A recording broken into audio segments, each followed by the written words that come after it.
कहा क्या संगम में डुबकी लगाने से इस हिंदुस्तान की गरीबी दूर हो जाएगी? बहनों भाइयों, क्या आप इसे बर्दाश्त करेंगे? और मैं कांग्रेस के लोगों से कहना चाहता हूं, मैं कांग्रेस के लोगों से कहना चाहता हूं, यदि हिम्मत है तो दूसरे धर्म वालों के बारे में बोल कर दिखा दो, तो मैं समझूंगा सचमुच आप चले जाओ। इसके मन में जो आए बोल दे। बहन भाइयों, बहुत बड़ा हादसा हुआ है कुंभ में। जो लोग नहीं रहे उनके प्रति मैं संवेदना व्यक्त करता हूं, और जो घायल हैं उनके शीघ्र स्वास्थ्य होने की कामना करता हूं। एक दुखद दुर्घटना यहां पर मेरठ बड़ौत में हुई है। दिगंबर जैन साहब का जो मंदिर है, हम लोग दिगंबर जैन साहब दिगंबर जैन और के मंदिरों के प्रति हृदय से गहरी आस्था रखते हैं। और सचमुच जैन धर्म तो कैसा जैन धर्म है, उसके संत महात्मा इस बात की चिंता करते हैं कि कहीं मैं चलता हूं तो हमारे पैरों से छोटे मोटे कीड़े मकोड़े भी दब न जाएं, इसकी भी चिंता करते हैं। अहिंसा के सच्चे पुजारी हुए, लेकिन वो अभी दुर्भाग्यपूर्ण घटना रही है। अब उस घटना के बारे में मैं उत्तर प्रदेश के मुख्यमंत्री जी से मैं निश्चित रूप से मैं बात करूंगा। हमारी ये पूरी कोशिश है। और एक चीज आगाह करके जा रहा हूं आपको, कांग्रेस और आम आदमी पार्टी ये जो दोनों चुनाव लड़ रहे हैं ना, इनमें नूरा कुश्ती चल रही है। नूरा कुश्ती जानते हैं? नूरा कुश्ती मालूम है कि नहीं? मिलजुल कर जो चुनाव, जो मिलजुल कर लड़ते हैं लोग। इस बार मैं गिर जाऊंगा, दूसरी बार तुम मुझे गिरा। इनके बीच नूरा कुश्ती चल रही है। और कांग्रेस की हालत तो वैसी हो गई, एक बार जिस राज्य से गई दोबारा उस राज्य में आई ही नहीं। जय जय श्री राम। अब इतनी बात तो पक्की है, आप भी समझते होंगे कि दिल्ली में कांग्रेस कभी नहीं आएगी, इतनी बात पक्की है। जय जय। चाहे उत्तर प्रदेश हो, चाहे वेस्ट बंगाल हो, चाहे महाराष्ट्र हो, चाहे तेलंगाना हो, चाहे तमिलनाडु, जहां से कांग्रेस एक बार गई तो फिर उसके बाद उस राज्य में कभी वापस नहीं होगा। बहनों भाइयों, मैं यही आप लोगों से निवेदन करना चाहता हूं। भारत यदि तेजी के साथ आगे बढ़ रहा है तो दिल्ली को भी तेजी के साथ आगे बढ़ना चाहिए। गरीबी का जहां तक प्रश्न है, हमारे प्रधानमंत्री ने 25 करोड़ लोगों को 7 वर्षों के अंदर गरीबी रेखा से बाहर किया। 25 करोड़ लोगों को बाहर किया। क्या कांग्रेस ये दावा कर सकती है कि 25 करोड़ लोगों को उनकी जब सरकार रही है उन्होंने गरीबी रेखा के बाहर किया है? क्या कभी वो दावा कर सकते हैं? बहनों भाइयों, फैसला आपके हाथ में। जहां तक हमारी सरकार का प्रश्न है, कल ही हमारा बजट पेश हुआ है। आपने देखा होगा बजट को, आज अखबारों में पढ़ा होगा, कल टेलीविजन के चैनल पर भी रात को आपने देखा होगा। सर्वत्र भारतीय जनता पार्टी के नेतृत्व की एनडीए सरकार ने जो बजट प्रस्तुत किया है, हमारे प्रधानमंत्री के नेतृत्व में निर्मला सीतारमण जी ने बजट जो प्रस्तुत किया है, उसकी सर्वत्र सराहना इस हिंदुस्तान में होगी।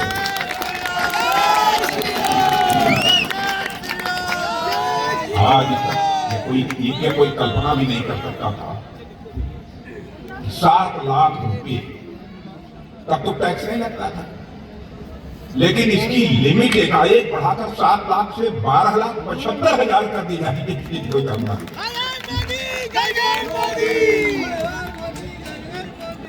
इसको सबको राहत मिलेगा।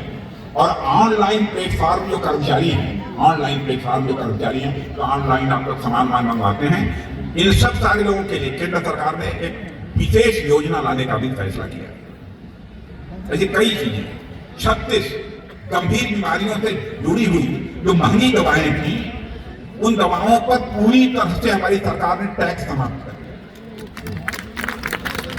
हर व्यक्ति के पास स्मार्टफोन होता है, एलईडी टीवी, इलेक्ट्रिक कार या कपड़ा, यह बहुत सारी चीजों पर टैक्स भी कम कर दिया है। सारी चीजें स्वाभाविक रूप से सस्ती हो गई। और हमारे जो सीनियर सिटीजन हैं, जो वरिष्ठ नागरिक हैं, कि ब्याज आय टीडीएस सीमा 50,000 से बढ़ाकर जो है 1 लाख रुपए कर दी। ऐसे कई महत्वपूर्ण निर्णय लिए।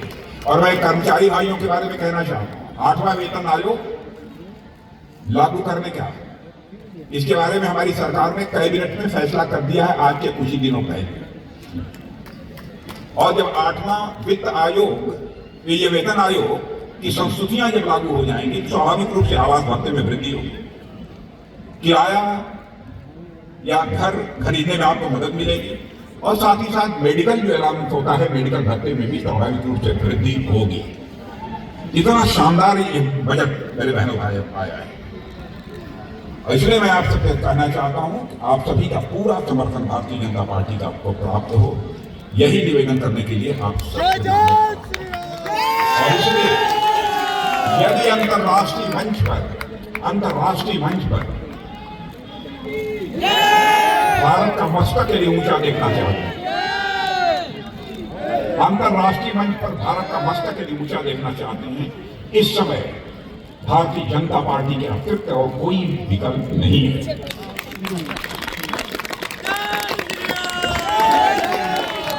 आपके घर का, आपके परिवार का, आपके दिल्ली का कोई भी जो देश, जो दुनिया के दूसरे देशों में पहले भी जाते रहे हों और अब भी जाते हैं, उनसे पूछिए 10 साल 12 साल पहले हालात ऐसे थे कि भारत जब अंतर्राष्ट्रीय मंचों पर पहले कुछ बोलता था तो भारत की बातों को जिस गंभीरता पूर्वक लिया जाना चाहिए नहीं लिया जाता।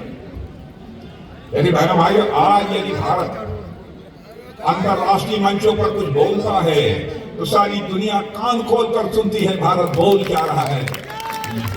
यह भारत है।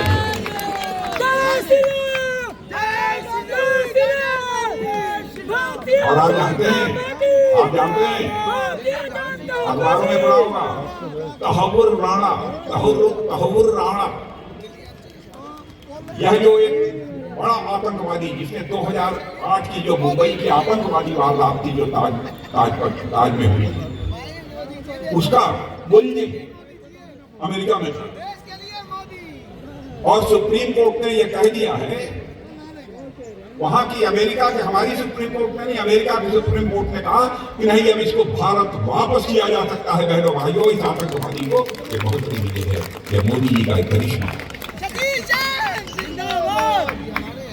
और मैं मानता हूं कि हमारे प्रधानमंत्री की कूटनीतिक दक्षता की एक अपने में विशाल है।